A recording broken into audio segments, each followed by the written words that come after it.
Hey, nappy friend. Welcome back to our nappy little club. You're home now, and we saved your spot. Tonight, we're drifting far, far away, not just in distance, but in time. We're traveling to a place of golden sand, a sky of impossible blue, and the patient, rhythmic tapping of chisel on stone.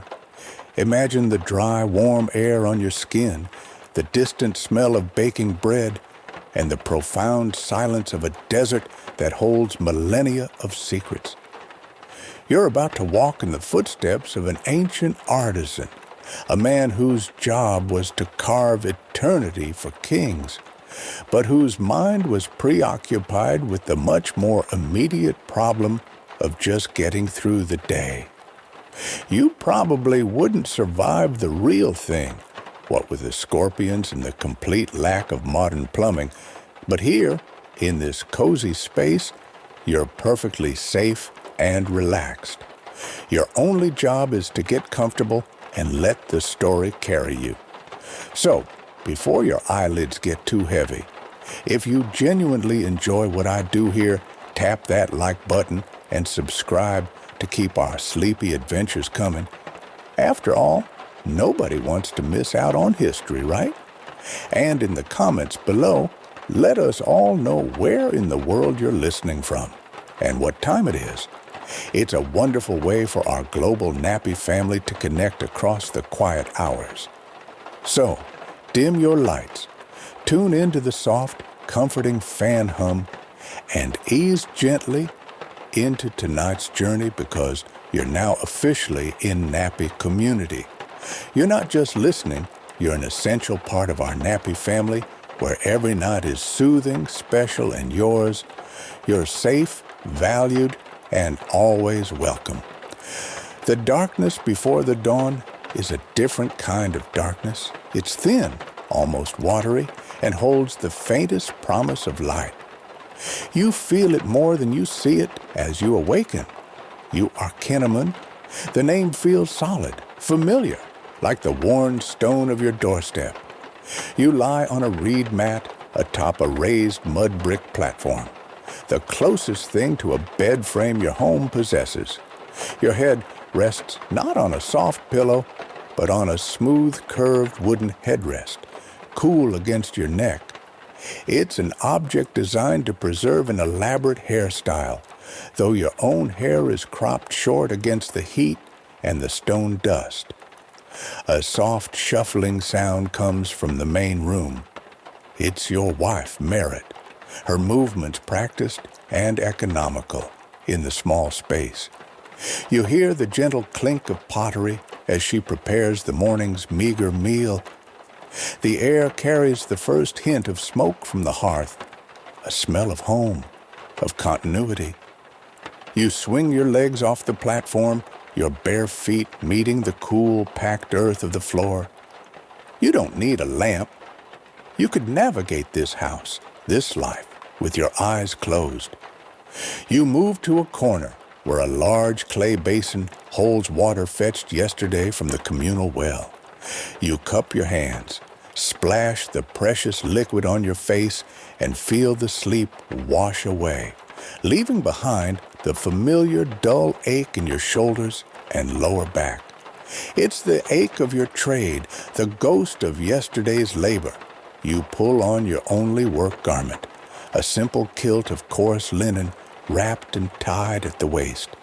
It's functional, breathable, and stained with the pale dust of limestone, a permanent marker of your identity.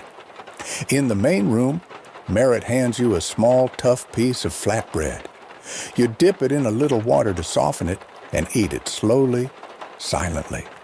This isn't a meal to be savored, it's fuel. It's the minimum required to get you over the mountain. Your home is small, just a few rooms arranged in a straight line, but it is yours. This is the great privilege of living here in Setmont, the place of truth. The village built by the state for you and the other artisans who build the tombs of the divine pharaohs. You are not a slave. You are a royal craftsman, a semjet, And for your service, you are given this house. And more importantly, a weekly wage of grain, fish, vegetables, and beer.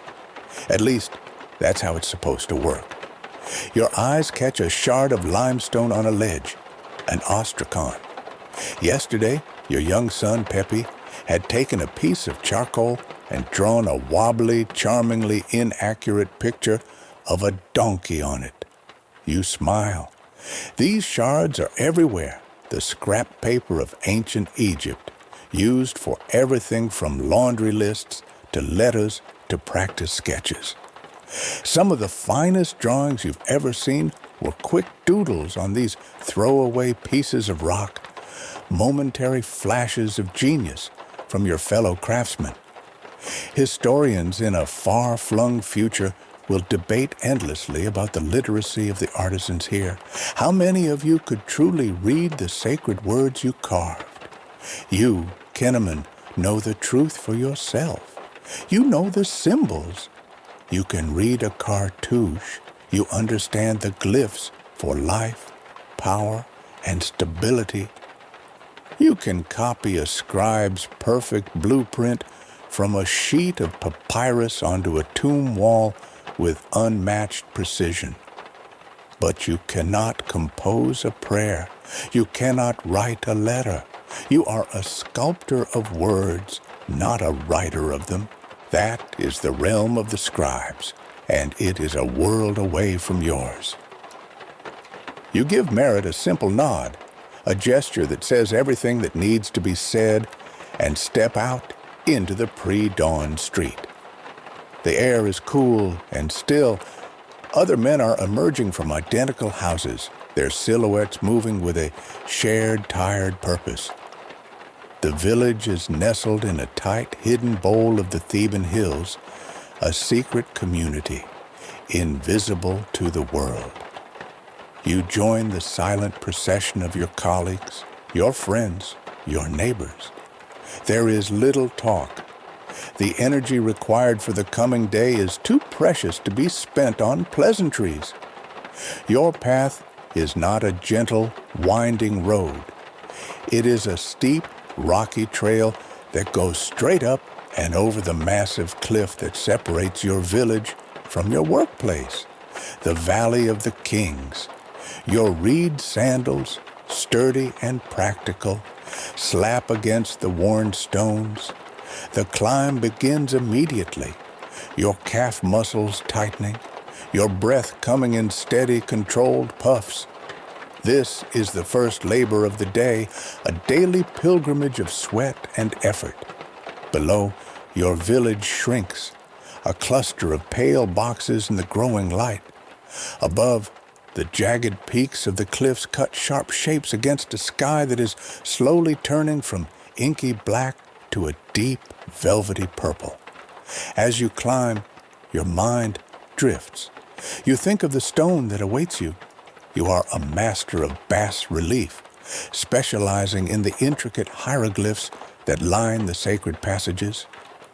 You take pride in the clean line of your chisel, the perfect curve of a falcon's head, the smooth finish of a royal name. Your work will last for millions of years. It is a thought that is both humbling and deeply, profoundly exhausting. What does one more perfectly carved ankh matter when the muscles in your back are screaming and the bread you ate feels like a stone in your stomach? What is eternity to a man who is simply trying to make it to the end of the week? You reach the summit of the pass, a natural saddle in the rock. You and the other men pause here for a moment, a silent, unwritten tradition. You look down, and there it is, the Valley of the Kings, Ta Iset Mat, the great field. It is still draped in shadow, a place of profound, almost intimidating silence.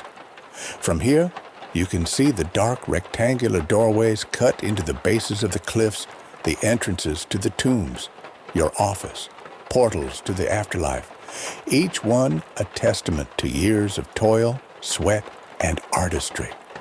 As you stand there, the first sliver of the sun, the great god Ra, appears over the eastern peaks. It is a breathtaking divine spectacle, a daily miracle of fire and light. But you feel no religious ecstasy. You feel only the first wave of heat on your neck and the knowledge that the cool, quiet moments of the morning are over. The long day has begun. The descent into the valley is quieter than the climb out of the village. The shared effort of the ascent has warmed your muscles and settled your minds into a state of resigned readiness. You walk down the winding path, the sun now a growing force at your back, casting your long shadow before you as if to guide your way to the tomb. The air in the valley is different, still, heavy, and silent. It's a silence that feels ancient and absolute, as if the very sound of the world is forbidden here in the final resting place of gods on earth. The great cliffs tower on either side, their limestone faces glowing a pale gold in the morning light, their sheer scale a constant humbling reminder of your own smallness. You arrive at the mouth of the tomb, designated KV-72, in the dry, administrative language of the scribes. To you, it is simply the project. It is a stark, dark rectangle cut into the base of the cliff, unassuming from the outside. Around it, the ground is a sea of white limestone chippings, the accumulated debris of months of labor, crunching under your sandals like shattered bone. A few guards, mercenaries from Nubia with impassive faces and lean muscles, nod as you and your crew approach. Their job is not to keep you in, but to keep robbers out. A futile task, you've always thought. The greatest treasures are always the first to be found. You head to a small, sheltered alcove that serves as a makeshift storeroom. Here, you find your tools, laid out on a rough linen cloth exactly as you left them yesterday. You run a hand over them, a familiar grounding ritual. There is the heavy bronze chisel for rough work, its edge still sharp.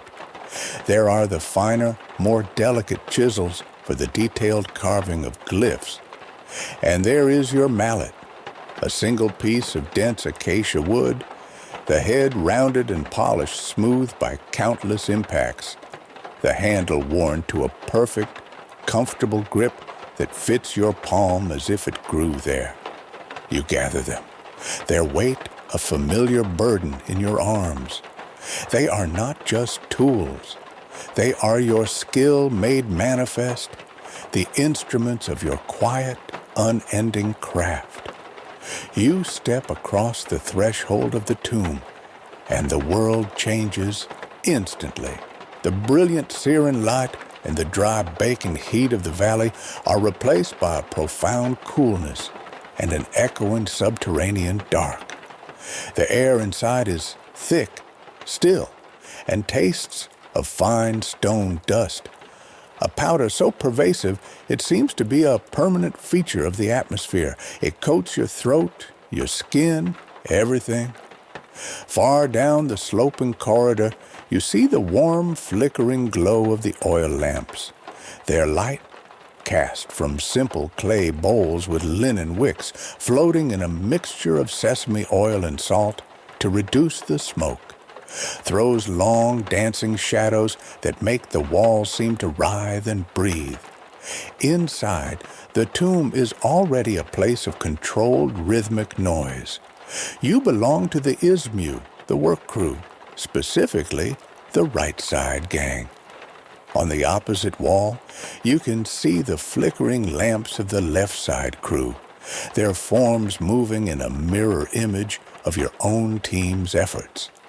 Your foreman, a broad-shouldered, weather-beaten man named Amenemope, grunts a morning greeting. He is a craftsman like you, promoted from the ranks, and he understands the stone and the tools. He is your direct superior, but he is not the true authority here. That title belongs to Pentar, the scribe of the tomb. You see him standing near a bend in the corridor, conferring with an overseer. He is immaculate. His white linen kilt is perfectly pleated, unstained by dust. His papyrus scroll is held delicately in one hand. His scribe's palette, a long, elegant piece of wood with wells for red and black ink, and a slot for his reed brushes, tucked under his arm. Academics in a future you cannot imagine will debate the precise social structure of this place, whether men like Pentor were colleagues or a separate managerial class. To you, Kinnaman, there is no debate. He is management. He has never held a chisel, never felt the jarring shock of mallet on stone travel up his arm, never breathed this dust day in and day out. He deals in symbols and accounts, not in the physical reality of the work. He is the living embodiment of the divine bureaucracy. Your task for the day is laid out on the wall before you. A draftsman has already been here, sketching the intricate design in fine black ink.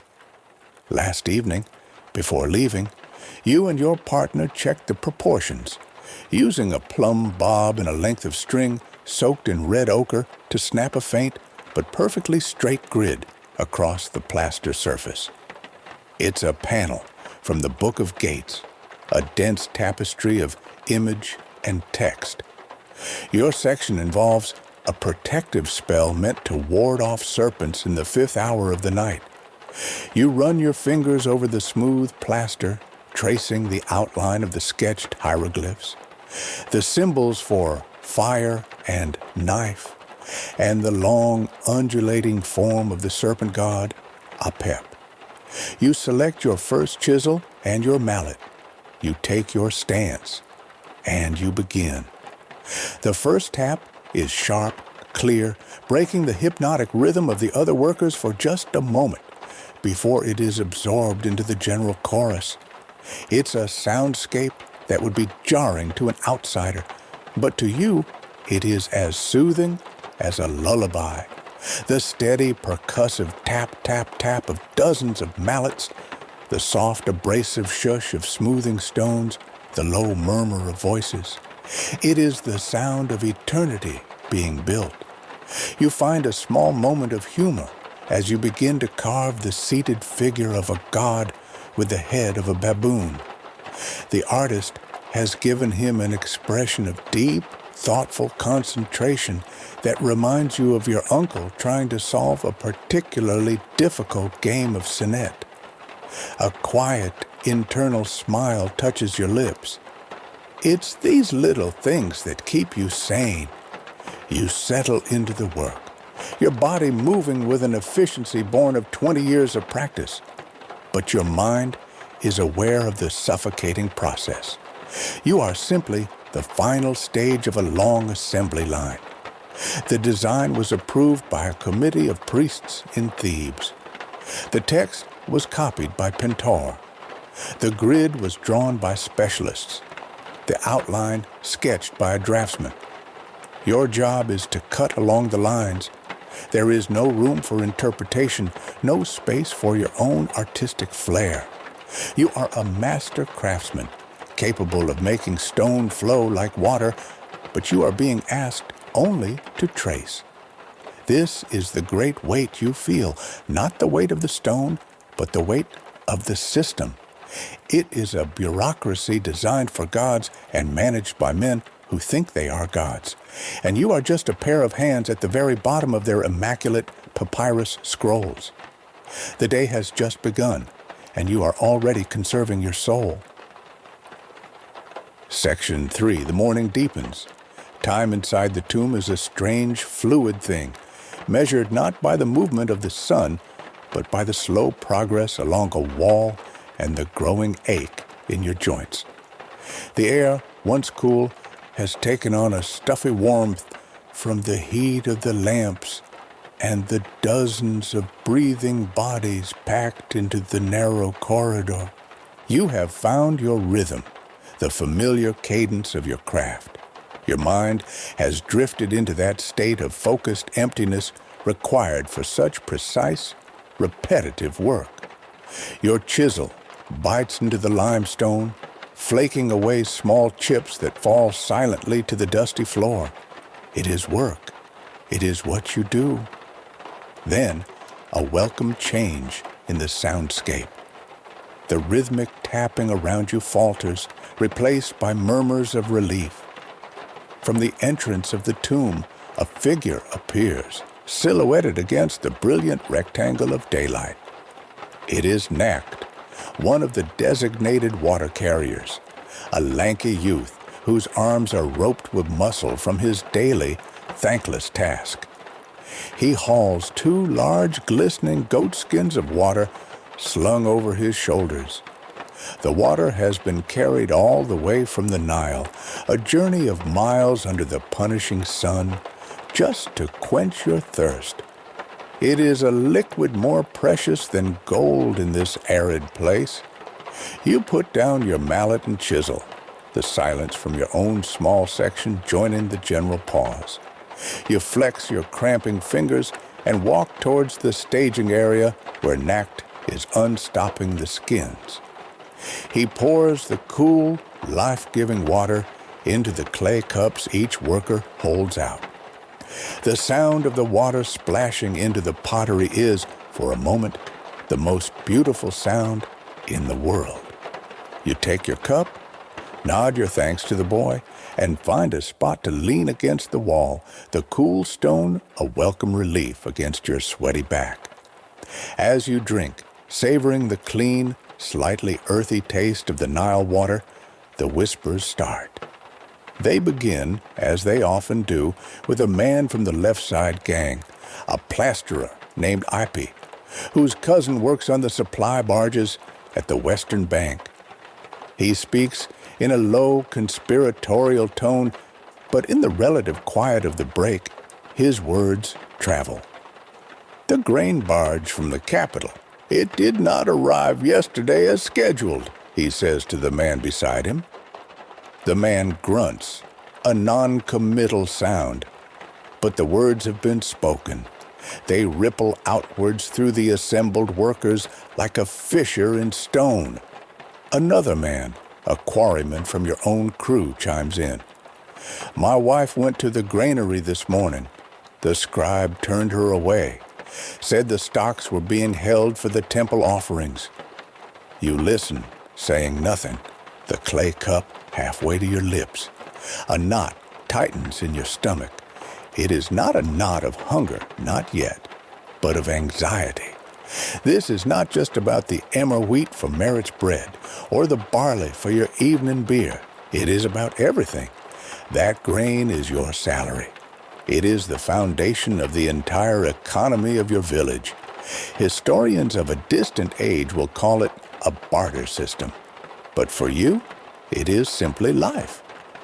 Last week, you had agreed with your neighbor, a potter, to trade 2 full sacks of barley for a set of 6 new, beautifully painted drinking cups he had made.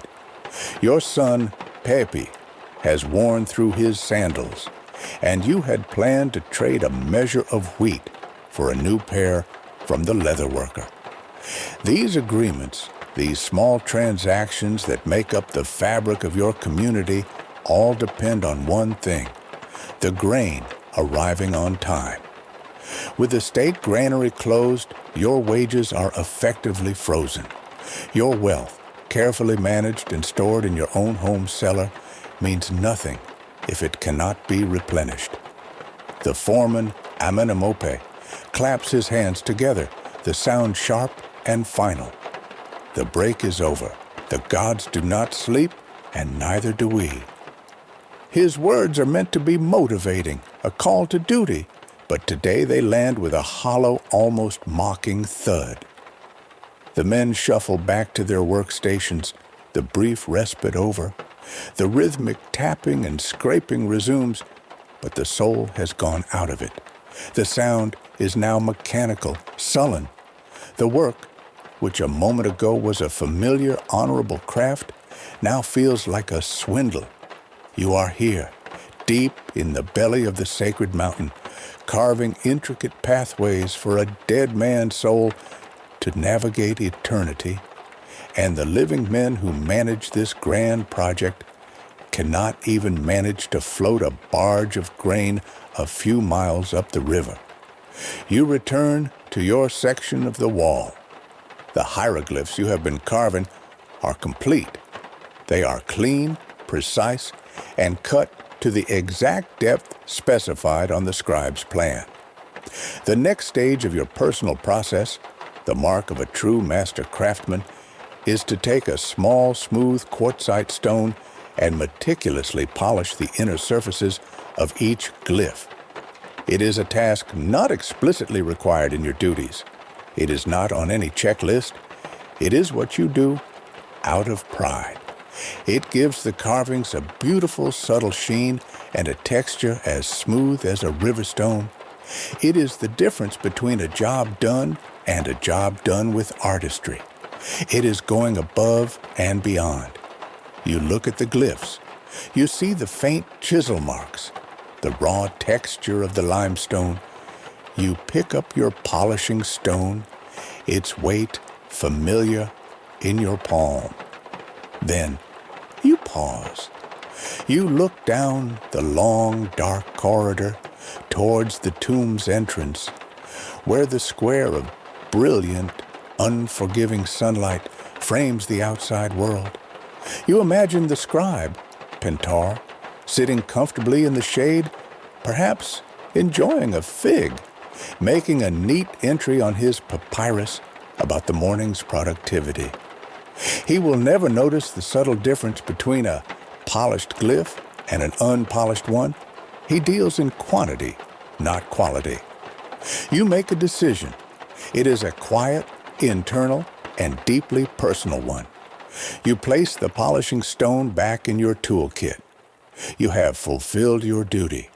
The contract is to carve the symbols. The symbols are carved. Polishing is a gift. It is a bonus.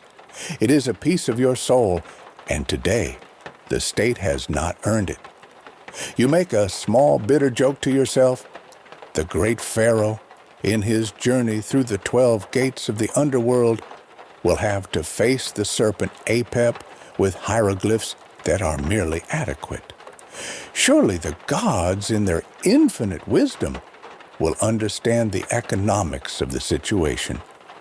You pick up your chisel and move to the next panel, leaving the previous one technically complete but stripped of your pride.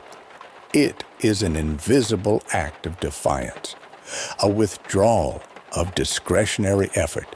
You are still working, still performing your function, but the passion, the part of you that transforms labor into art, has been consciously withheld. It is the first quiet act in a silent, burgeoning rebellion. The hours after the water break stretch into a long, dusty corridor of time. The initial shock of the rumors about the grain has settled into a low, simmering resentment that now fuels your work. It's a strange kind of fuel, one that doesn't make you work faster, but with a more deliberate, unhurried precision. It is in this state of mind that Amenemope, your foreman, approaches you. He gestures to the large empty space at the center of the wall panel you are working on. "Kenneman," he says, his voice a low rumble. "The great cartouche. It is time." In the past, these words would have sent a spark of pride through you. The cartouche, the sacred Shenu, is the most important element of any inscription.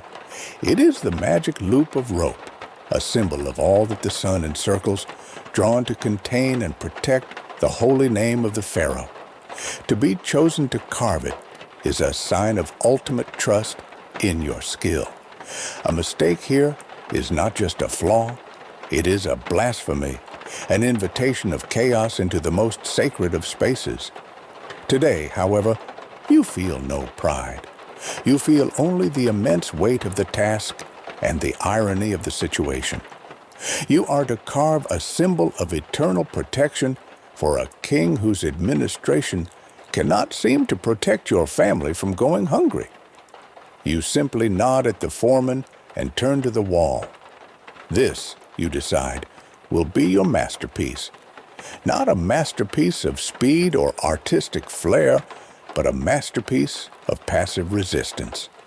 A monument to doing the job perfectly and perfectly slowly. Your first act in this quiet performance is one of contemplative stillness. You don't pick up a tool. Instead, you approach the wall and simply look. You place your palms flat against the cool plaster as if feeling for a heartbeat within the stone. You trace the draftsman's elegant, confident ink lines with your finger. The oval shape, the seated god, the reed leaf, the quail chick, the very syllables of the king's name. You lean in close, then step back. You tilt your head. You narrow your eyes.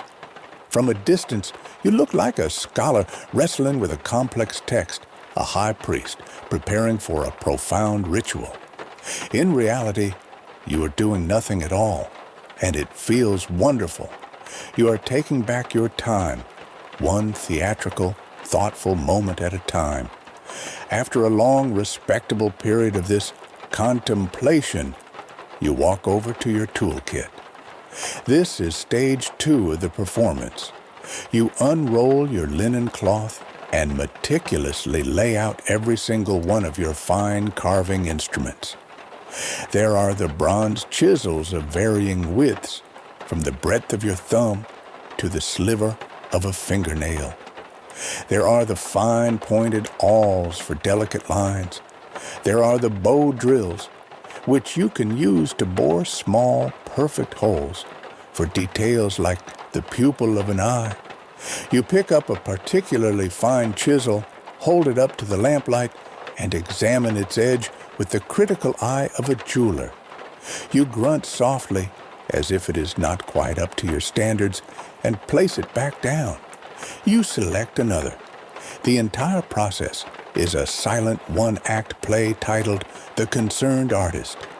A younger apprentice watches you, his eyes wide with admiration for your professionalism. A gentle, ironic smile plays on your lips. Let him learn. Perhaps not the lesson you are pretending to teach, but a more valuable one.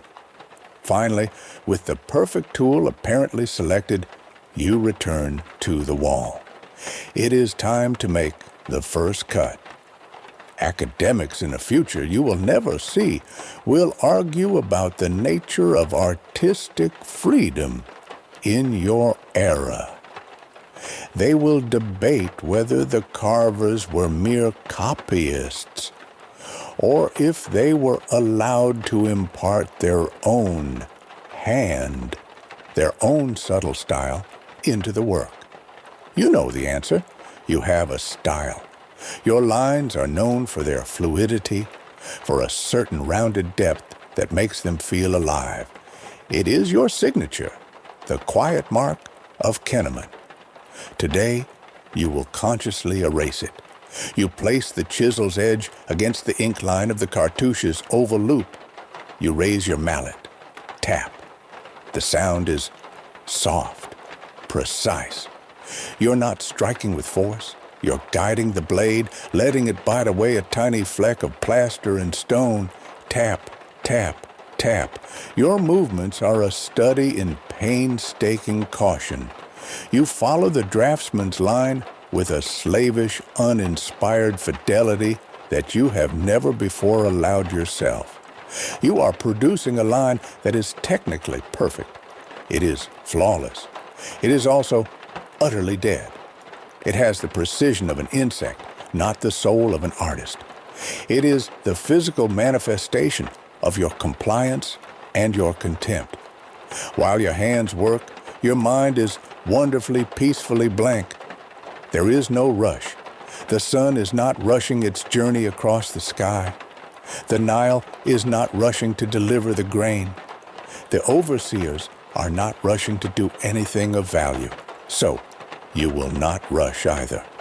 You will give them the king's cartouche, but you will give it to them on your own terms, at a pace dictated by the rhythm of your own breathing and the slow burn of your indignation. You are weaponizing your own talent. The very skill that makes you valuable is the tool you're now using to slow the entire grand project down. Every few minutes, you employ another tactic. You step back from the wall, your head tilted. You dust the shallow groove with a soft brush, leaning in to blow away the specks of limestone with a puff of your cheeks.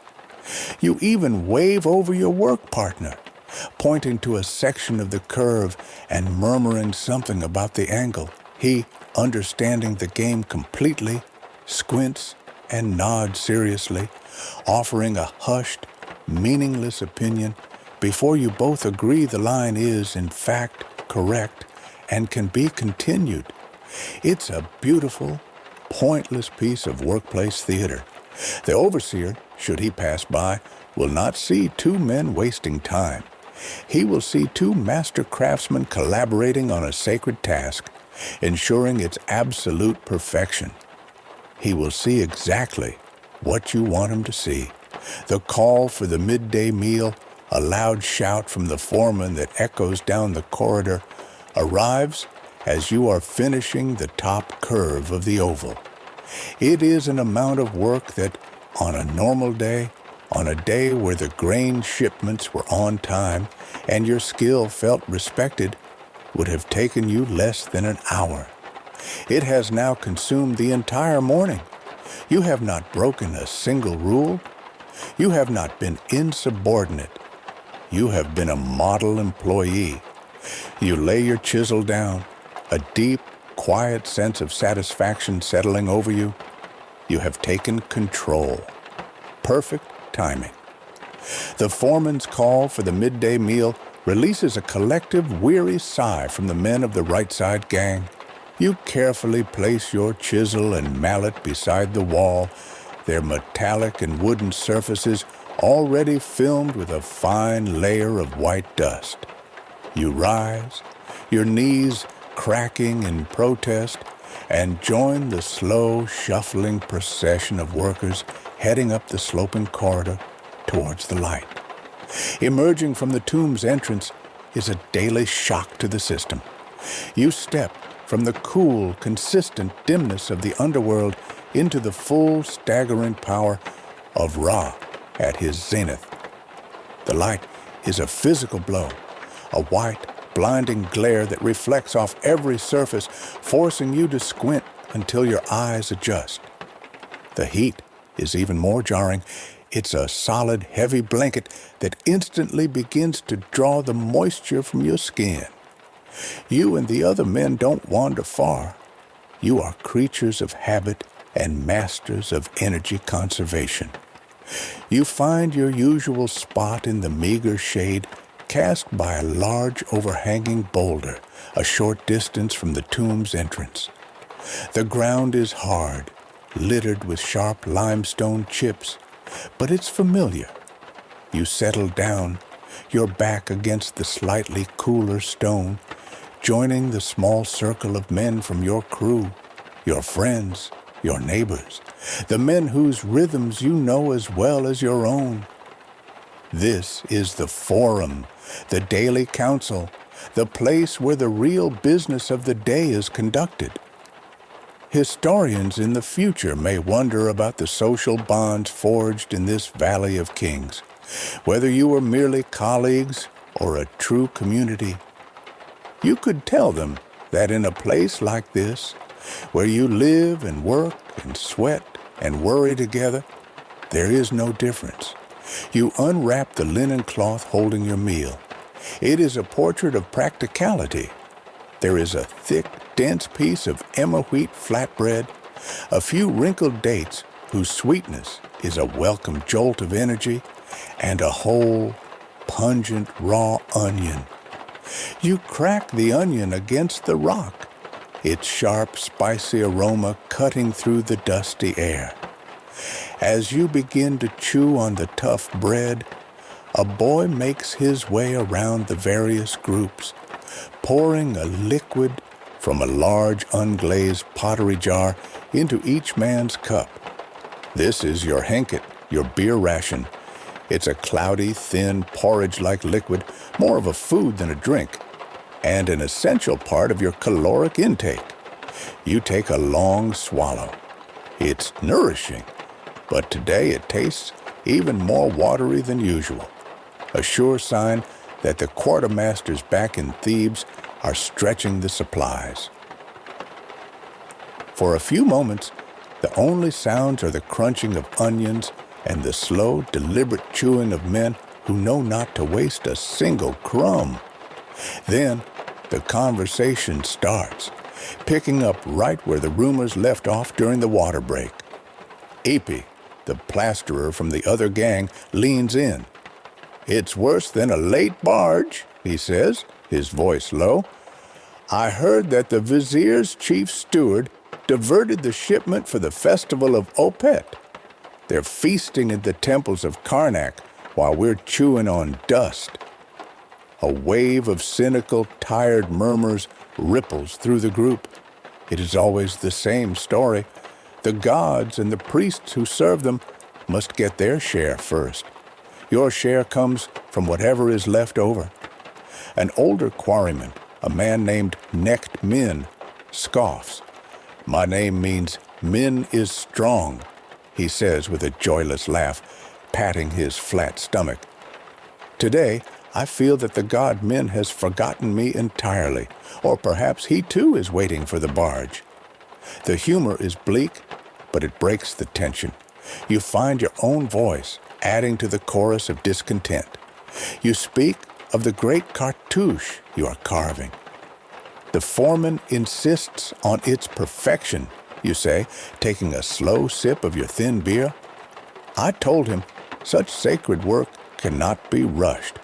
The integrity of the pharaoh's eternal name is at stake. It requires the utmost care, the most profound concentration. You pause, letting the words hang in the air. "I believe it may take me several days to ensure it is satisfactory." The men around you understand instantly. A broad, genuine grin spreads across the face of your work partner, a painter named Sobek. "A wise decision, Kenneman. Very wise. I myself discovered a small imperfection in the plaster on my wall this morning. It took me half the morning to smooth it to the standards that the gods demand. This is how it works. A silent consensus is reached, a shared strategy mapped out in the language of sarcasm and feigned diligence. You are all participants in this quiet rebellion. You complain about the scribe Pentar, who you all saw having a shaded pavilion erected for him near the valley entrance, a place where he can sit and write his accounts, fanned by an attendant. You imagine his lunch: roasted duck, fresh figs, wine that isn't watered down. The contrast is too much to bear in silence. The conversation solidifies your individual quiet acts of defiance into a collective unspoken pact. You are no longer just one man slowing down. You are part of a movement. You are the right side gang, the masters of the meticulous, unhurried task. The meal ends as it began, without ceremony. You wrap your cloth, drain the last of the beer, and prepare to re-enter the tomb. The sun is at its most punishing, a white disk in a bleached-out sky. The heat rising from the valley floor seems to make the air itself tremble. Before you stand up, you look at the faces of the men in your circle. You see your own fatigue, your own frustration, and your own stubborn resolve reflected in their eyes. A simple, almost imperceptible nod passes between you. It is an affirmation, a promise. The strategy holds. You push yourself to your feet and walk with the others back towards the cool, dark promise of the tomb's mouth. You are returning to work on a monument that will last for millions of years, fueled by a meal that will barely last you the afternoon, but you are armed with a newfound sense of solidarity. You are not just a worker, you are a quiet quitter, and you are not alone. You return to the tomb, your body moving with the familiar weary gait of the afternoon shift. The cool, dusty air is a welcome balm after the oppressive fire of the midday sun. You walk back to your station along the wall, the flickering oil lamps casting your shadow long and distorted against the carved figures of gods and demons. The great cartouche awaits, its partially carved oval a silent testament to your morning's meticulous and unhurried labor. You pick up your tools, their familiar weight grounding you, and prepare to lose yourself once more in the slow, deliberate rhythm of the work. But the rhythm is different this afternoon. A subtle tension hangs in the air, a kind of quiet alertness that wasn't there before. A low murmur travels down the corridor, a signal passed from man to man, almost too soft to be heard over the gentle tapping of the chisels. You don't need to hear the words to understand the message. A supervisor is coming, not your foreman, a menemope, who understands the stone and the men, but a higher authority, an administrator, a man with a measuring rod and an uncalloused pair of hands. You see him moments later, turning a corner far down the passage. It is Kayamwaset, an overseer of the works. He is a man built not of muscle, but of ambition, from a family of scribes and functionaries in Thebes. He walks with a straight-backed, purposeful stride, his fine linen kilt rustling softly. In his hand, he carries a polished wooden cubit rod, the symbol of his office, though you suspect he uses it more for pointing than for actual measuring. He is here to check on progress, to make sure the pharaoh's journey to the afterlife is running on schedule. As Kayamwaset draws nearer, a silent, beautiful piece of theater begins to unfold. It is a performance your crew has perfected over years of practice. The pace of the work subtly changes. The slow, economical tapping of mallets becomes a more energetic, almost frantic staccato. Men who were leisurely smoothing plaster now rub with a focused intensity, creating a satisfying, productive-sounding rasp.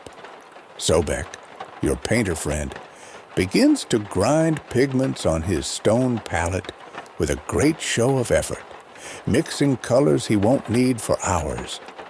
Everyone is suddenly absorbed in a task of immense critical importance. It's a symphony of feigned diligence, and you are its lead soloist. You turn your full attention to the cartouche. You lean in close to the wall, your body angled to shield the true, slow progress of your work. Your chisel, which had been gently flaking away stone, becomes a blur of motion. Your mallet rises and falls in a rapid, energetic rhythm. The sounds you make are magnificent. The sharp, decisive click of the bronze blade meeting the stone, the steady, authoritative thump, thump, thump of your mallet. It is the sound of a master craftsman at the peak of his creative fervor, racing to bring a divine image to life. In reality, you are chipping away microscopic fragments of limestone from the interior of the oval, a section that doesn't require any definition yet. You are creating the maximum amount of noise and movement for the minimum amount of actual progress. It is an exhausting but exhilarating performance. Kayamwaset stops directly behind you. You can feel his presence, a pocket of still air in the busy tomb. You do not turn. You do not acknowledge him. You are Kenneman, the artist, lost in your sacred work. You are a conduit for the gods and cannot be disturbed. You can hear the soft, almost inaudible scrape of his leather sandals on the dusty floor as he shifts his weight. He is watching you, his critical eyes supposedly evaluating your work. In that moment, while the overseer's gaze is fixed on your back, your mind drifts to the concept of ma'at. It is the word the priests use for the cosmic order, for truth, for balance, and justice. It is the principle that holds the sun in the sky and the Nile in its banks. The pharaoh, the scribes, the overseers, they are all agents of Ma'at, tasked with maintaining this divine equilibrium. And part of that balance is reciprocity. You provide your skill and labor to build a house for eternity, and the state in turn provides the grain and beer to sustain your mortal life. But they have failed. They have upset the balance. Their negligence has broken the cosmic law. And so, your current performance, this act of defiant slowness, feels like your own small personal attempt to restore Ma'at. You are balancing the scales. You are matching their lack of payment with a precisely corresponding lack of effort. It is a dangerous thought, but it feels more true and just than any pronouncement from a priest or a scribe. Khaem lets out a small non-committal grunt. It is the sound of a man who has seen what he expected to see and is satisfied. He cannot tell that the lines you are so furiously working on are no deeper than they were an hour ago. He does not understand the difference between the sound of progress and the sound of its imitation. He sees a craftsman working diligently on the pharaoh's name, and that is enough. He makes a small tick mark on a shard of pottery he uses for his notes, a system that academics of the future will point to as evidence of meticulous project management, and moves on. He walks down the line, inspecting the next man, who is now intensely focused on smoothing a patch of plaster that was already perfectly smooth. As soon as Khaem back is turned, you allow your frantic pace to subside. The energetic tapping gives way to the familiar, sustainable rhythm of before. You let out a breath you didn't realize you were holding. The performance is over. Your heart rate slows. You glance at your work on the great cartouche. The progress you've made in the last hour is almost invisible. But the illusion of progress has been masterfully upheld. You have not been caught.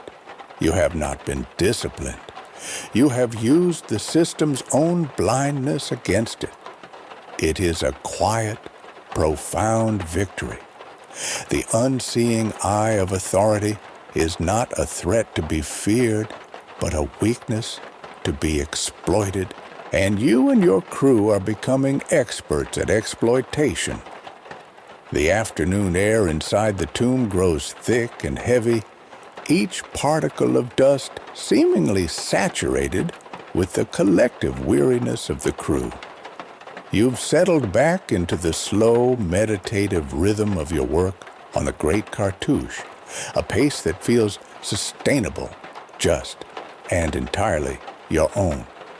The memory of the midday inspection by Khaem has faded, leaving behind only the quiet satisfaction of a successful performance. You chip away at the stone, lost in the familiar landscape of your craft, your mind a quiet space. The only sounds are the gentle, hypnotic tapping of mallets and the soft scrape of stone on stone. This peaceful, productive quiet is suddenly shattered. "Tools down! All of you, tools down!" The voice of Amenemope, the foreman, cuts through the tomb's dusty calm. It's not a request. It's a command, sharp and laced with an unfamiliar tension. The rhythmic tapping across the corridor falters and dies, replaced by an unsettling silence. You lower your mallet and chisel, placing them carefully on the floor. An unscheduled full stop like this can only mean one thing: an announcement. And announcements, in your experience, rarely bring good news. A moment later, Pentar, the scribe of the tomb, sweeps into your section of the corridor. He walks with the unhurried grace of a man who knows all work will stop for him. He is flanked by the overseer Ka'em Waset, who wears a smug, self-important expression. He looks like a man who has just won a petty argument. Pentar positions himself in the center of the passage, the flickering lamplight glinting off the fine gold thread in the hem of his kilt. He holds a fresh, unblemished sheet of papyrus. He unrolls it with a theatrical flourish. By the authority of the vizier, and for the glory of the Horus, the living God, hear these words. He begins, his voice smooth and devoid of emotion. He speaks of the great honor it is to build a house for eternity, of the divine importance of their sacred labor. It's the standard speech, the one you've heard 100 times, the preamble to a new demand. In order to increase the harmony of the workflow, Pentar continues, his eyes scanning the papyrus, and to maximize the efficiency of the divine offering of your labor, a new protocol will be implemented, effective immediately. A new protocol. You feel a familiar sense of dread. The last time they introduced a new protocol, it involved a different, more complicated way of mixing plaster that resulted in it drying too quickly. You exchange a quick, weary glance with Sobek, your painter friend.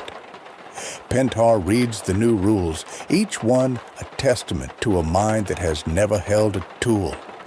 First, at the end of each measured hour of the day, all carving work will cease. The overseer will then measure the progress of each individual carver, noting the depth and length of the cuts on a dedicated ostracon. Second, before a single new element, such as a hieroglyph, can be started, the carver must report to the scribe station to receive a formal work docket, a pottery shard inscribed with the code for that specific glyph, which must be presented to the foreman before work can commence. Third, the sharpening and maintenance of all tools will no longer be done as needed by the individual craftsman. Instead, it will occur at one designated time in the middle of the day, a process to be supervised and logged by Kamwaset to ensure a standardized state of readiness. The men listen in absolute stony silence. You can feel the indignation radiating from them. This isn't a plan for efficiency. It's a plan for surveillance. It's a system of micromanagement so convoluted, so utterly divorced from the reality of the work, that it could only have been conceived by a committee of distant bureaucrats in Thebes who believe that craftsmanship can be measured and logged like sacks of grain. It is, you realize, a direct response to your slowdown. They have sensed the drop in productivity, but their diagnosis is comically, tragically wrong. They don't see a workforce of underfed, disrespected masters. They see a gang of lazy children who need more supervision. A cold, clear anger settles in your chest. It's not a hot, fiery rage, but a chilling, clarifying resolve. The system isn't just ignoring you, it's insulting your intelligence. You look at your work on the pharaoh's cartouche. Your deliberate slowness was a form of protest, an act of will. Now, these new rules are giving you a formal, state-sanctioned excuse to work even slower. How could you possibly maintain a fluid, artistic rhythm if you must stop every hour to have your millimeters of progress logged like a debt? How much time will you waste walking back and forth to get a pottery shard from a scribe just to be allowed to carve a symbol you've carved 1,000 times before. The sublime, idiotic beauty of it all almost makes you want to laugh. In their attempt to stamp out your quiet quitting, they have accidentally mandated it. Their solution to the slowdown is to implement a system that makes efficient work a logistical impossibility. They have weaponized their own bureaucracy against their own goals. You will follow every new ridiculous rule to the letter. You will wait patiently for the overseer to measure your work. You will dutifully queue for your work dockets. You will sit and do nothing while waiting for the designated tool sharpening hour. You will be the most obedient, rule-following, and unproductive craftsman this valley has ever seen. Pentar finishes his proclamation, rolls his papyrus with a snap, and turns, his work done. He sweeps back down the corridor, a man satisfied with his own managerial brilliance, leaving Kaimwaset to bask in his newly expanded authority. The foreman, Amenemope, who has stood silently through the entire announcement, turns to face his crew. His face is a mask of deep, weary resignation. He understands. He knows these rules are folly, but he is powerless to defy them. "You heard the scribe," he says, his voice flat. "Resume your work. Follow the new protocol." A low collective grumble, like the sound of distant thunder, rolls through the crew as they stoop to pick up their tools. The game has changed. Your quiet protest is no longer just a personal choice.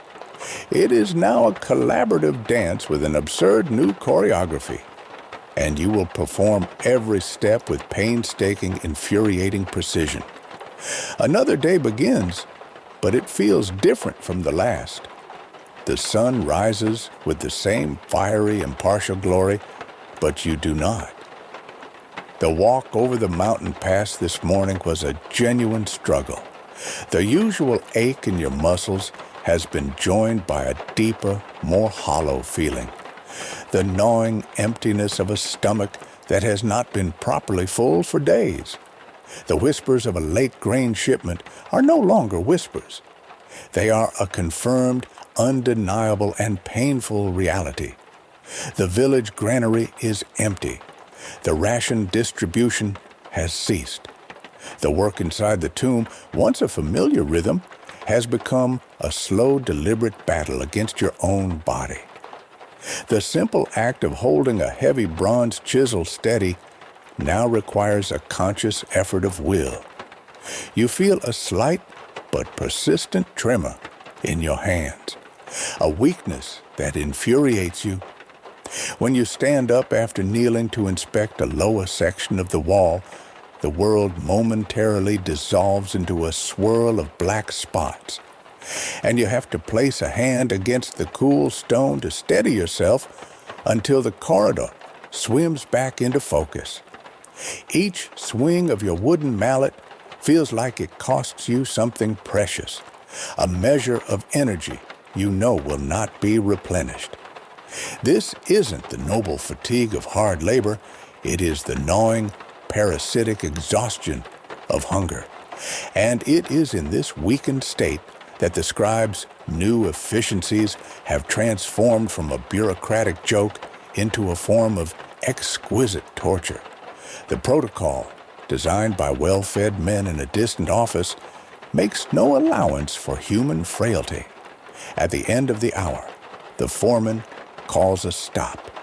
You must put down your tools and wait for Kaimwaset, the overseer, to make his rounds with his measuring rod. You stand there, leaning against the wall for support, your body crying out for rest, but you must remain standing, waiting for him to measure and log your pitiful progress. Then there is the matter of the work dockets. To start a new glyph on the cartouche, You must walk the length of the tomb to the scribe's station near the entrance, where Pentar sits in the relative comfort of the open air. You make the long, slow walk, your legs feeling heavy as stone, only to wait for him to finish a conversation or a calculation before he casually picks up a shard of pottery, writes a symbol on it, and hands it to you. The walk back feels twice as long. It is a journey of hundreds of paces to gain permission to make a few taps with a chisel. It is a system designed to drain you of time and now of life force itself. The water carrier still makes his rounds, his goatskin's a welcome sight. You drink the water greedily, and it fills the hollow space in your stomach for a few blessed moments, but it is an empty, sloshing fullness.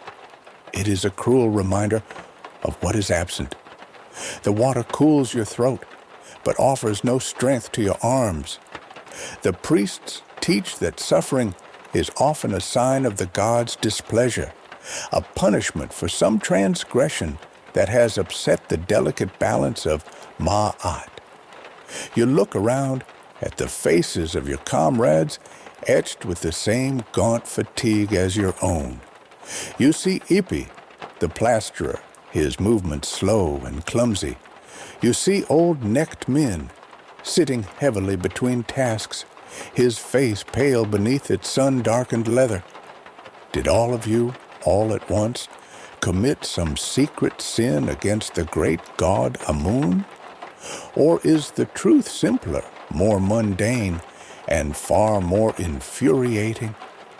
Is it just that some bureaucrat you will never meet decided that the budget for your grain was less important than the budget for a new set of gilded temple doors? You suspect you know the answer, and it has nothing to do with the gods.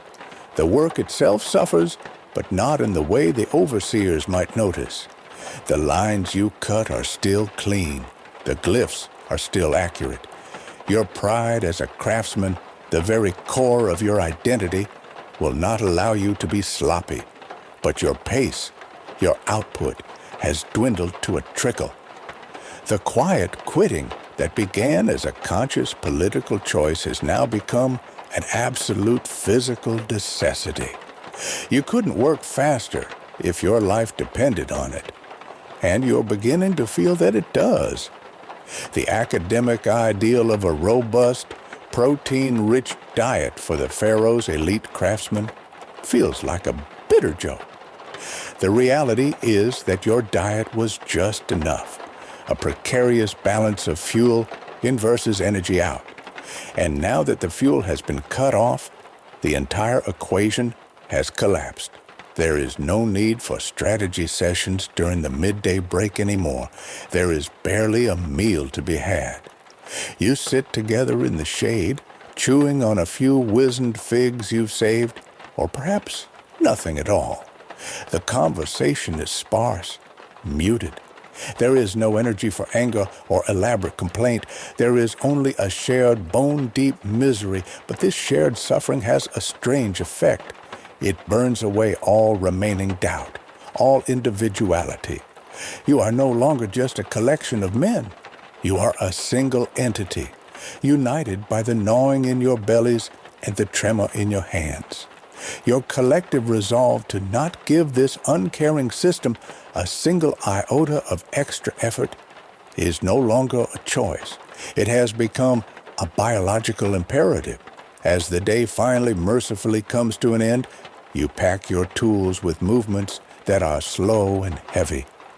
The walk back up and over the mountain pass is a silent, arduous ordeal. Each step is a negotiation with gravity and exhaustion. The setting sun, which usually brings the relief of rest, now feels like a countdown to another night of hunger and another morning of greater weakness. The protest is no longer a game. It has become a matter of survival. The days have blurred into a monotonous cycle, a slow grind governed by hunger and nonsensical rules. Your body has adapted in a way. It has learned to operate in a state of perpetual energy conservation, to make no movement that is not absolutely necessary. The work continues at a glacial pace, dictated by the dual constraints of your own physical weakness and the scribe's new, maddeningly inefficient protocols. The tomb, once a place of craft and purpose, has become a silent theater of passive resistance. Late in the afternoon, as the shadows outside begin to lengthen, the foreman's voice echoes down the corridor. "Sharpening hour," he calls out, his tone flat and devoid of enthusiasm. It is time for another of the scribe's brilliant innovations. All work stops. Under the old way, you would sharpen a tool the moment you felt its edge begin to dull. A quick, intuitive process that was part of the natural flow of your work. Now, it is a clumsy communal affair, a scheduled interruption that serves only to break your concentration and waste your dwindling energy. You are working on the intricate curls of a quail chick hieroglyph within the great cartouche, a detail that requires your finest and most delicate bronze chisel. You look at its tip. It is indeed beginning to lose its keen edge. The soft bronze, an alloy of copper and tin, cannot hold up for long against the unyielding limestone. It requires constant dressing to keep it sharp. An idea begins to form in your mind, an idea born of hunger, frustration, and a deep, abiding contempt for the new rules. It is a risk, a step beyond the passive slowdown you have all adopted, but your gnawing stomach has made you bold. You look at the small, crucial chisel in your hand. Then you look at the other, larger tools in your linen wrap. With deliberate care, you take the fine point chisel and tuck it deep into a fold of the cloth at the very bottom of your kit. You then select two of your larger, more robust chisels, tools you won't need until tomorrow, and prepare to take them to the forge. You will follow the protocol. You will sharpen your tools, just not the one that matters. You join the sluggish procession of men heading towards the tomb's entrance, where a small charcoal forge has been set up. The air here is hotter, thick with smoke, and the metallic tang of heated bronze. Kayamwaset, the overseer, stands nearby, an ostrakhan in hand, ready to log each man's compliance. You take your place, waiting for your turn at the fire. You watch as your friend Sobek heats the tip of a scraper until it glows a dull, angry red, then places it on a small anvil and begins to reshape the edge with a series of quick, precise taps from a small hammer. The sharp tink, tink, tink of the hammer is a familiar, comforting sound. When it is your turn, you perform your duties perfectly. You heat the tips of your two. Grain was less important than the budget for a new set of gilded temple doors. You suspect you know the answer, and it has nothing to do with the gods. The work itself suffers, but not in the way the overseers might notice. The lines you cut are still clean. The glyphs are still accurate. Your pride as a craftsman, the very core of your identity, will not allow you to be sloppy. But your pace, your output, has dwindled to a trickle. The quiet quitting that began as a conscious political choice has now become an absolute physical necessity.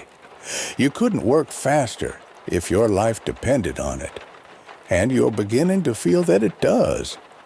The academic ideal of a robust, protein-rich diet for the pharaohs' elite craftsmen feels like a bitter joke. The reality is that your diet was just enough, a precarious balance of fuel in versus energy out. And now that the fuel has been cut off, the entire equation has collapsed. There is no need for strategy sessions during the midday break anymore. There is barely a meal to be had. You sit together in the shade, chewing on a few wizened figs you've saved, or perhaps nothing at all.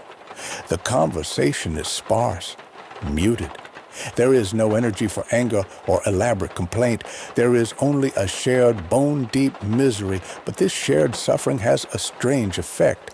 It burns away all remaining doubt, all individuality. You are no longer just a collection of men. You are a single entity, united by the gnawing in your bellies and the tremor in your hands. Your collective resolve to not give this uncaring system a single iota of extra effort is no longer a choice. It has become a biological imperative. As the day finally mercifully comes to an end, you pack your tools with movements that are slow and heavy. The walk back up and over the mountain pass is a silent, arduous ordeal. Each step is a negotiation with gravity and exhaustion. The setting sun, which usually brings the relief of rest, now feels like a countdown to another night of hunger and another morning of greater weakness. The protest is no longer a game. It has become a matter of survival. The days have blurred into a monotonous cycle, a slow grind governed by hunger and nonsensical rules. Your body has adapted in a way. It has learned to operate in a state of perpetual energy conservation, to make no movement that is not absolutely necessary. The work continues at a glacial pace, dictated by the dual constraints of your own physical weakness and the scribe's new, maddeningly inefficient protocols. The tomb, once a place of craft and purpose, has become a silent theater of passive resistance. Late in the afternoon, as the shadows outside begin to lengthen, the foreman's voice echoes down the corridor. "Sharpening hour," he calls out, his tone flat and devoid of enthusiasm. It is time for another of the scribe's brilliant innovations. All work stops. Under the old way, you would sharpen a tool the moment you felt its edge begin to dull. A quick, intuitive process that was part of the natural flow of your work. Now, it is a clumsy communal affair, a scheduled interruption that serves only to break your concentration and waste your dwindling energy. You are working on the intricate curls of a quail chick hieroglyph within the great cartouche, a detail that requires your finest and most delicate bronze chisel. You look at its tip. It is indeed beginning to lose its keen edge. The soft bronze, an alloy of copper and tin, cannot hold up for long against the unyielding limestone. It requires constant dressing to keep it sharp.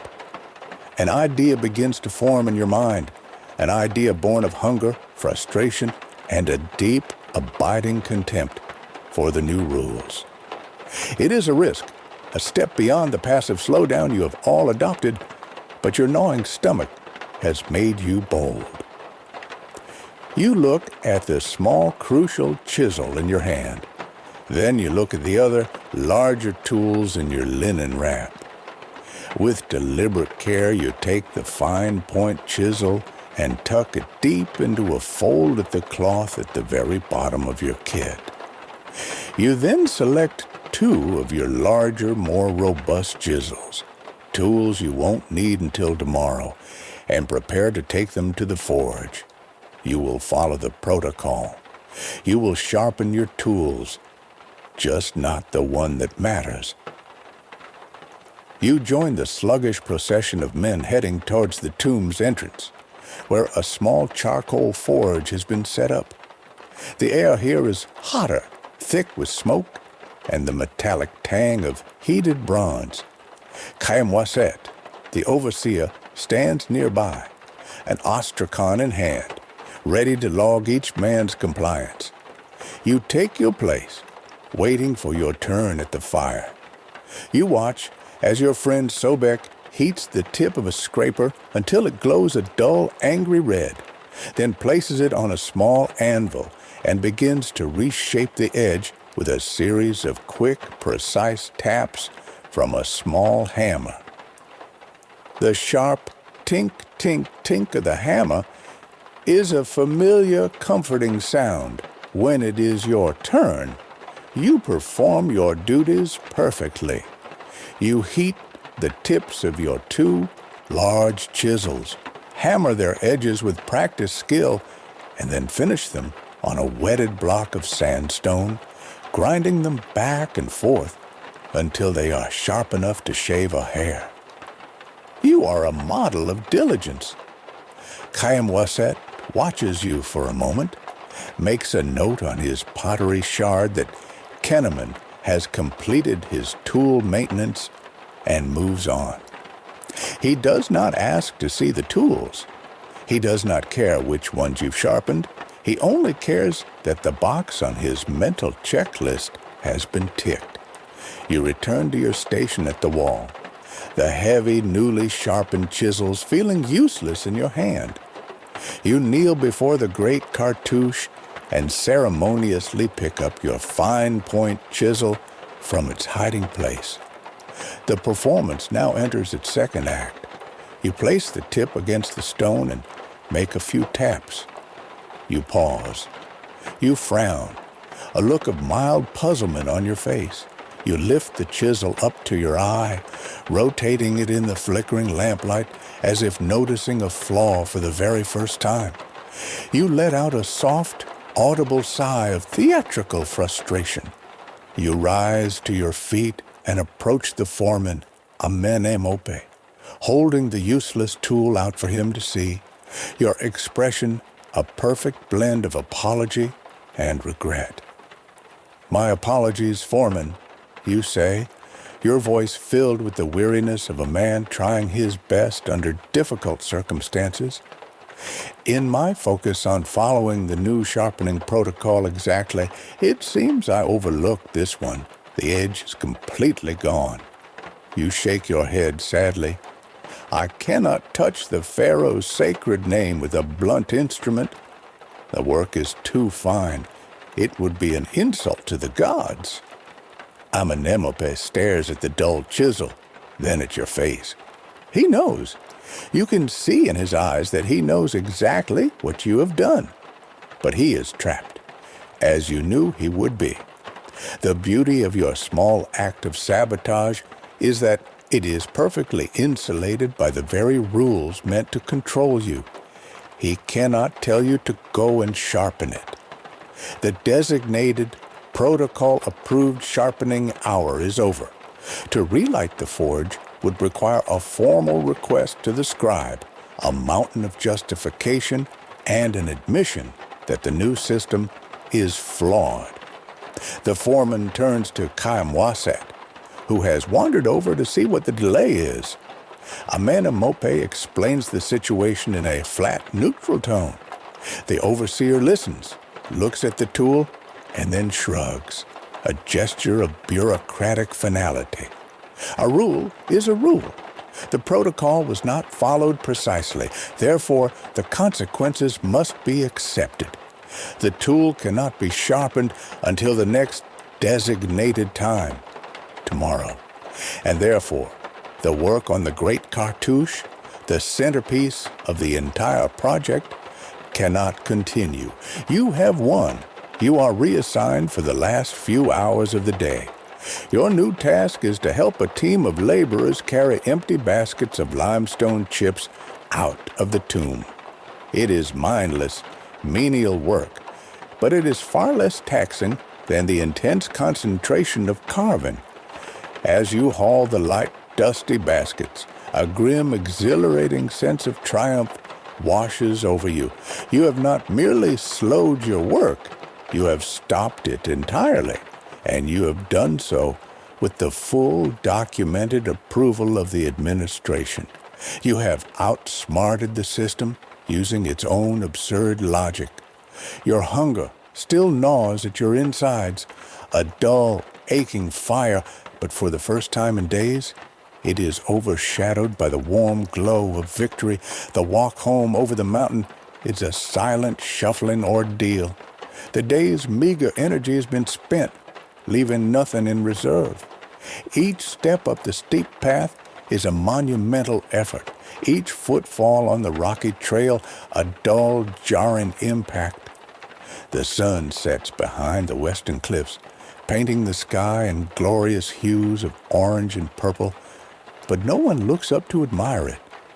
All eyes are on the path, on the simple, all-consuming task of putting one foot in front of the other until you reach the village.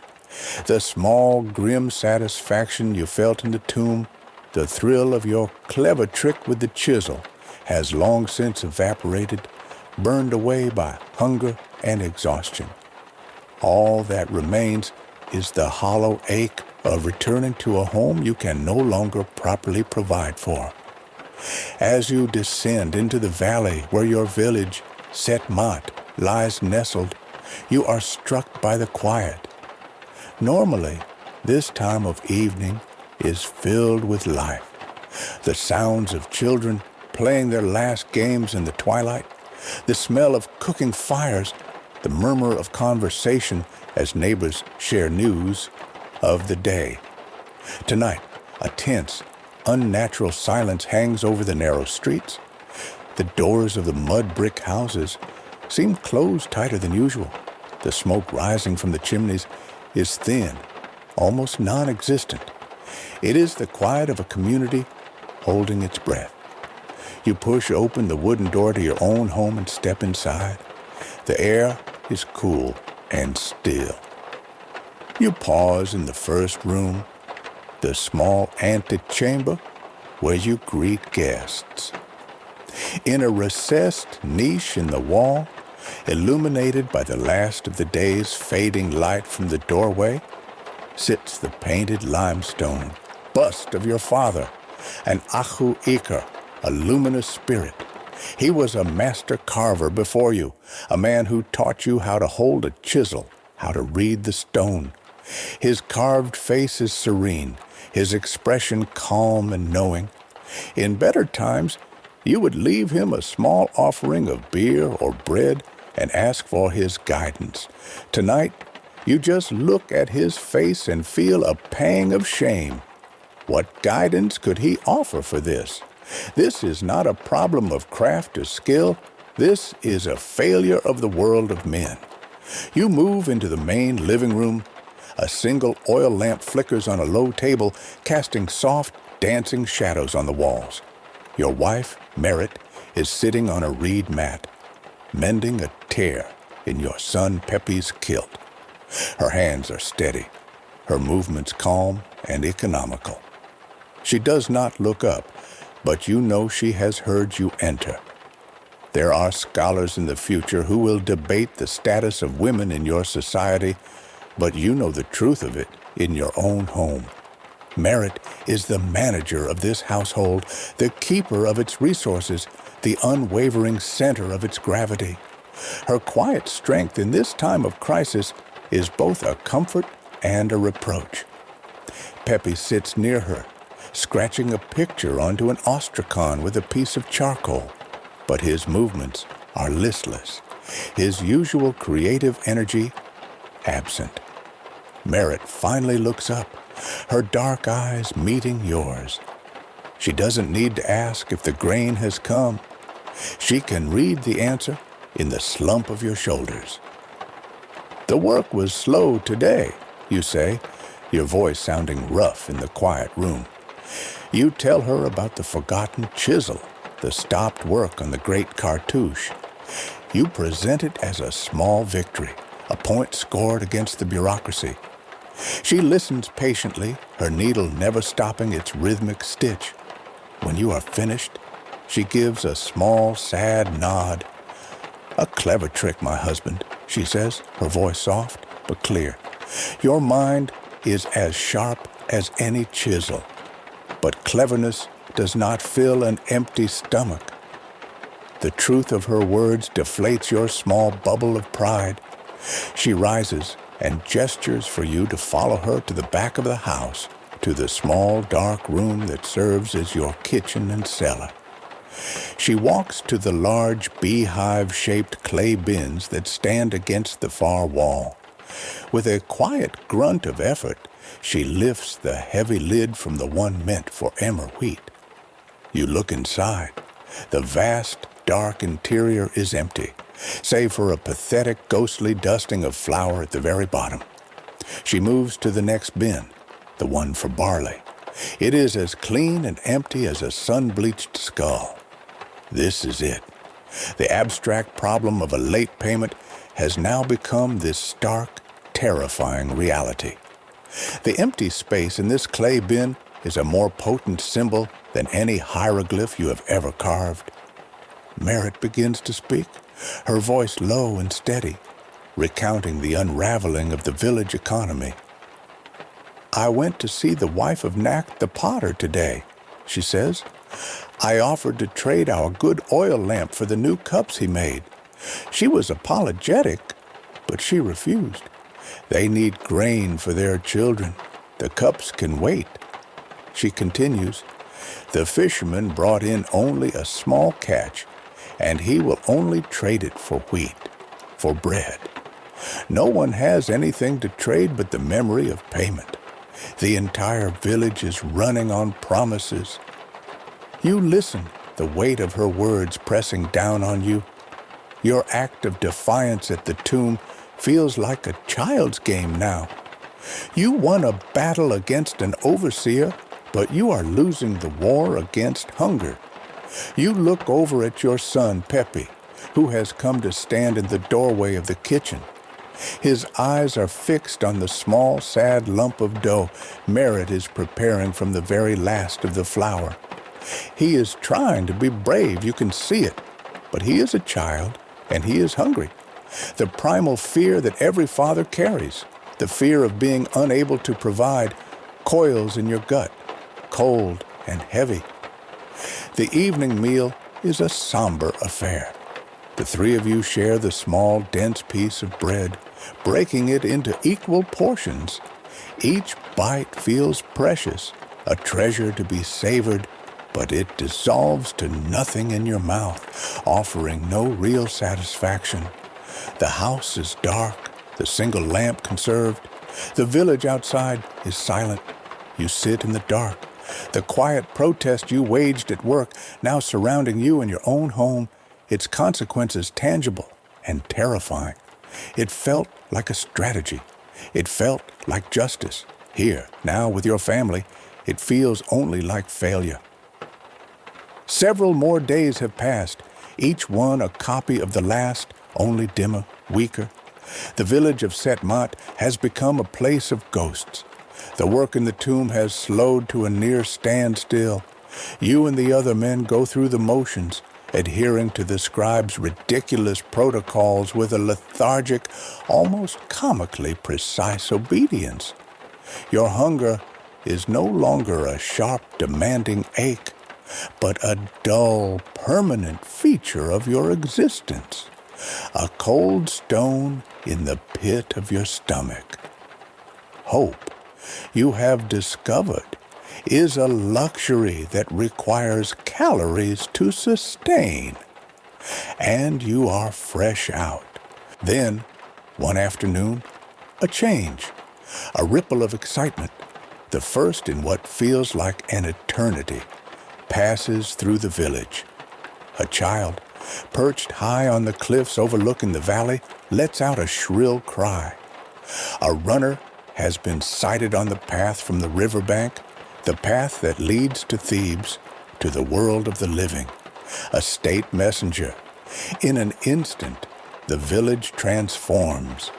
The oppressive quiet is broken. Doors are thrown open. People pour out of their dark, quiet houses into the sun-bleached street. You join them, your heart beating with a sudden, unfamiliar flutter. A messenger means a message from the capital, from the office of the great vizier himself, can only mean one thing, a solution. The grain is coming. The nightmare is ending. You look around at the faces of your neighbors, at Merritt, who has come to stand beside you, her hand gripping your arm, at old-necked men, his weary eyes suddenly bright. You see the same fragile, desperate hope reflected in every face. The entire community has gathered in the main thoroughfare, a silent, expectant congregation. The messenger arrives, his body lean and covered in a film of pale dust, his chest heaving from his long run. He does not look like a harbinger of good news. He is alone. There are no donkeys laden with sacks of grain following behind him. There is no caravan of provisions. In his hand, he clutches a single sealed papyrus scroll. A deep, collective feeling of dread begins to creep back in, chilling the warm flicker of hope.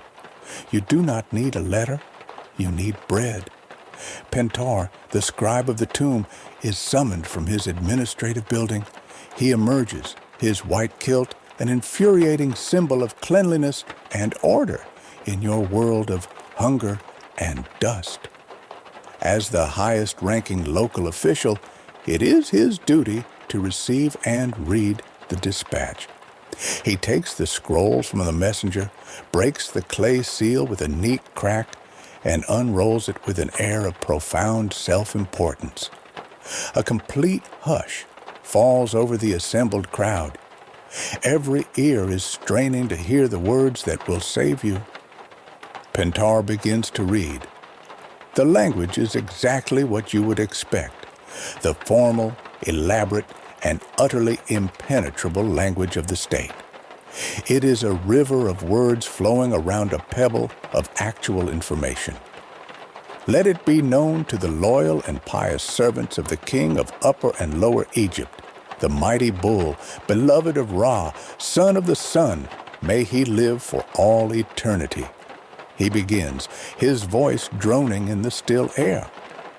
He goes on to praise the infinite wisdom of the vizier, the right hand of the God on earth. He praises you, the craftsman, for your noble and steadfast labor in the service of the divine. The flattery is as thick and cloying as honey, and it does nothing to fill your empty stomach. The disconnect between this elevated poetic language and the grim reality of your lives is staggering. Finally, after what feels like an eternity of empty praise, he arrives at the core of the message. Regarding the distribution of provisions, he reads, be it known that a temporary and unforeseen logistical interruption has occurred. The office of the vizier, in its infinite foresight, is aware of this matter and is personally overseeing its swift and just rectification. A consignment of emmer wheat and barley has been allocated to the village of the place of truth and will arrive. Here, everyone leans in, holding their breath. It will arrive in due course. In due course? The two words hang in the air, utterly meaningless. They are a promise of nothing, a date with no day, a puff of smoke. The papyrus continues, of course. It commands you to continue your sacred work with joyful hearts and diligent hands, to trust in the boundless generosity of the pharaoh, and to maintain the divine order, the great Ma'at. A silence follows the reading, a silence far deeper and more terrible than the quiet of hunger. It is the silence of profound, absolute betrayal. They have sent you words. They have sent you a poem of praise and a vague, empty promise. This is not a solution. It is an insult of the highest order. It's a pat on the head for a starving dog. And in that moment, listening to the echo of those hollow words, something inside you, Kinnaman, finally and irrevocably breaks. All the weeks of quiet quitting, of the slow cartouche, of the forgotten chisel, it was all a form of communication. It was a carefully managed protest, a signal sent up the chain of command in a language you thought they would understand, the language of diminished productivity. You see now that they did not understand. They did not even listen. Your passive resistance, your silent, dignified protest has been met with a form letter. Pentar, oblivious or indifferent to the wave of cold fury emanating from the crowd, rolls up the scroll and hands it to an assistant. The messenger is given a cup of water for his trouble and sent on his way. But the crowd does not move. You do not move. You stand frozen in the street, no longer a collection of hopeful families, but a single, silent body radiating a collective, icy rage. You look at the faces of your fellow craftsmen, men you have worked with your entire life. You see your own shock, your own betrayal, your own burgeoning anger reflected in their eyes. The time for subtlety is over. The time for hoping the system would correct itself has passed. The system has revealed itself to be not just incompetent and uncaring, but deaf and blind. Your quiet quitting has failed. A new course of action is now required. Your patience has been consumed. Your hope has been extinguished. And in the cold, empty space it has left behind, a new and dangerous idea is beginning to take root. The sun rises on a new day, but the familiar, oppressive weariness is gone. In its place is a strange, brittle energy, a tension that hums in the air of the village like a plucked string. There is no question of what will happen today. The vizier's empty words were not an answer. They were a catalyst. The time for quiet, subtle hints has passed. The time for hoping to be understood is over. As you and the other men begin the daily walk over the mountain, the usual silence is replaced by a low, urgent murmur. The debate is no longer about whether to act, but how. An old quarryman argues for simply staying in the village, a full refusal. But a younger painter, your friend Sobek, voices a bolder idea, one that has been whispered as a desperate last resort for weeks. A silent refusal is still silent, he says, his voice tight. They have proven they cannot hear silence. We must make them listen. When you arrive at the Valley of the Kings, the morning sun casting long shadows from the cliffs, the daily routine breaks completely. No one moves to the storeroom to get their tools. No one enters the dark mouth of the tomb. Instead, your entire crew, the right gang and the left gang, gathers in a single, silent mass before the entrance. You stand shoulder to shoulder, 100 strong, your faces grim and set. Even your foreman, Amenemope, stands with you. He is not giving orders today. He is one of you. He is a father with a hungry family. His loyalty is no longer to the scribe's protocols, but to his own people. A short time later, Pentar and Kaimwaset arrive to begin their day of supervision. They stop dead in their tracks when they see you. They expect to find a workforce already engaged in the slow, inefficient ballet of their new rules. They do not expect to find a silent, unmoving wall of humanity. What is the meaning of this? Kaimwaset demands, his voice attempting a tone of authority that sounds thin and hollow in the vast open space. The pharaoh's work waits for no man. Return to the tomb at once. No one moves. No one speaks. Your collective silence is more powerful than any shouted defiance. It is the silence of a dam just before it breaks. Pentar steps forward, holding up his hands in a gesture of magnanimous reason. My friends, my noble craftsmen, he begins, his voice slick as oil. You have heard the words of the vizier. Your provisions are coming. Have faith in the divine order. Do not let this temporary difficulty lead you to an act of foolishness. It is then that old-necked men the quarryman, takes a single step forward. He is not a man of many words, but his voice, when it comes, is as solid and steady as the mountain itself. "Scribe," he says, his eyes fixed on Pentar. "We have eaten the vizier's words for 2 days. They are not filling. We are hungry." He turns his head and looks at the men standing with him. "Our wives are hungry. Our children are hungry. We have carved a house of eternity for the king. We have lined it with gold and lapis, and our reward is an empty grain bin and a hollow promise. We cannot work." He steps back into the line. A profound and final silence settles. This is the moment. This is the culmination of every slow task, every ignored complaint, every watered-down cup of beer. You look down at your own hands, empty of tools.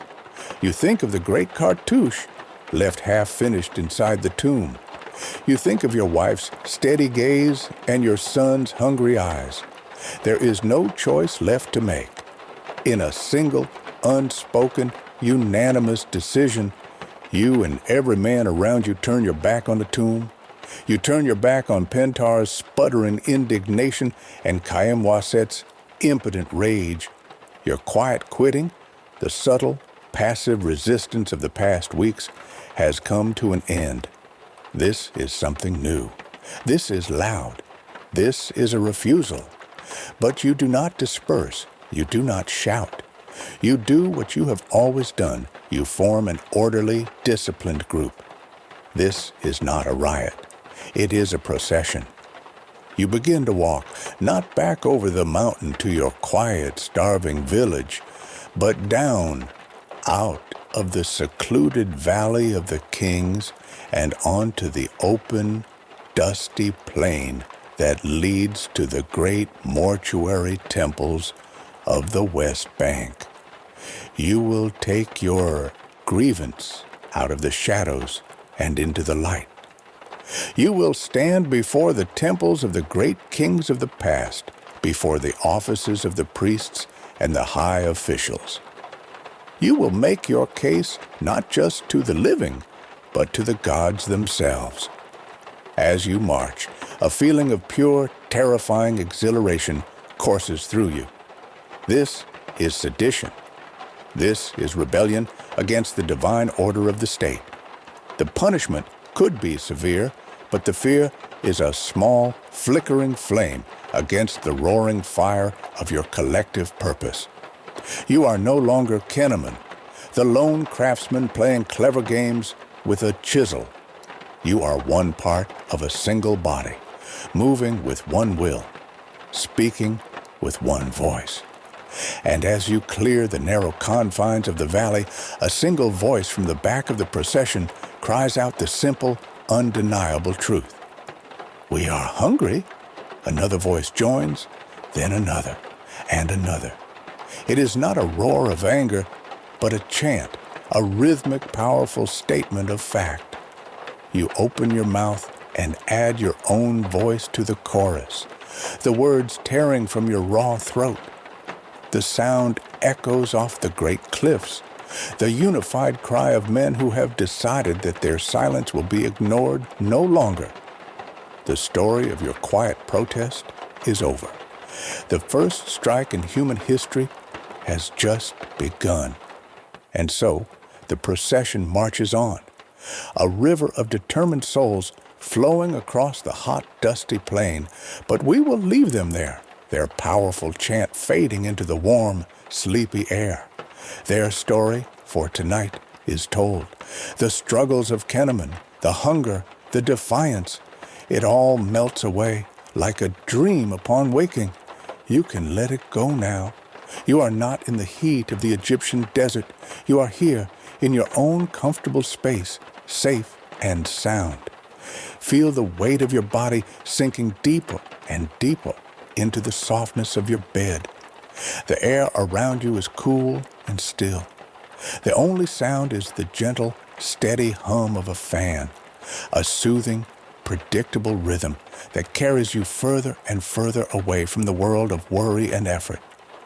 There is no work to be done. There are no overseers to please. There is nothing required of you but to breathe. Breathe in slowly and deeply and feel a sense of peace fill your lungs. Breathe out and feel all the tension, all the little knots of worry in your shoulders and your back simply dissolve and drift away. The great silent cliffs of Thebes are sleeping now under a blanket of brilliant silver stars. The tombs are quiet, their secrets held safe in the cool, dark earth.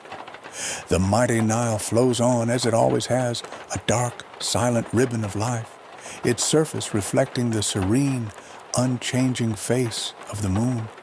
Think of the stone inside those tombs, the work of Kenneman's hands. It rests in the absolute silence, untouched by time, its purpose fulfilled. His struggle is over. His story has become a part of the long, slow, drifting story of the world, and just as his story is now at rest, so are you. Your mind can grow quiet. Your thoughts can soften and blur at the edges, becoming less important, less defined. There is only this moment, this quiet, this deep and profound sense of calm. You are drifting on a gentle, silent river towards the deep, peaceful ocean of sleep. Everything is soft. Everything is quiet. Everything is okay. You are safe. You are comfortable. And you are so sleepy. You've reached the end of another cozy nappy tale. Sleep well, and remember, you're always welcome here. Sweet dreams, nappy friend.